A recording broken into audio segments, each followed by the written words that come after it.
Are you also in the zero trimester of your pregnancy? চলুন আজকে আলোচনা করি এটা জিরো ট্রাইমেস্টার কাকে বলা হয়।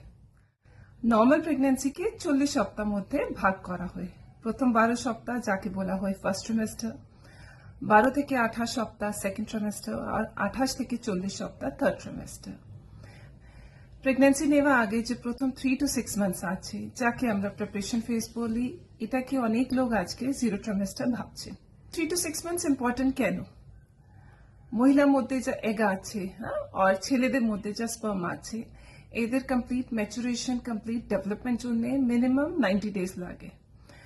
আর আমরা এই যে 3 মাস আগে যে কিছুটা বডির মধ্যে প্রিপারেশন নিই, যার মধ্যে 30 to 40 minutes of regular exercise, ডাইটে কম্পোজিশনটা একটু ইমপ্রুভ করা যায়, যে রেগুলার ভাবে অ্যাডিকুয়েট প্রপোর্শনে কার্বোহাইড্রেট, প্রোটিনস আর ফ্যাটকে ডিস্ট্রিবিউট করা যায়, একটু অ্যাংজাইটি আর স্ট্রেস রিলিভিং মেডিটেশন যে করা যায়, তাহলে দেখা যায় কি এগ ও স্পার্মের কোয়ালিটি ন্যাচারালি কিন্তু ইমপ্রুভ হচ্ছে আর প্রেগন্যান্সি হেলদি আসার জন্য আপনার চান্সেসটা ইমপ্রুভ করা যাচ্ছে। কিন্তু আজকাল দেখা যাচ্ছে কি অনেক লোকই 3 থেকে 6 মাস মধ্যে অনেকগুলো ডিটক্সিফাইং ড্রিঙ্কস, অনেক ধরনের 10 থেকে 15 টাইপের সাপ্লিমেন্টে আছেন আর অনেক টাইপের কোর্সেস জয়েন করেছেন যা কি অ্যাকচুয়ালি হেল্প করছেন না।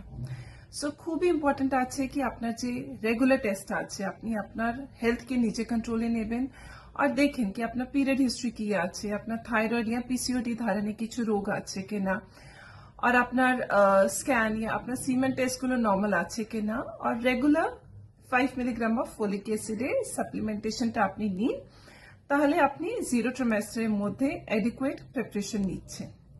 For further information, do get in touch with us at Max IVF.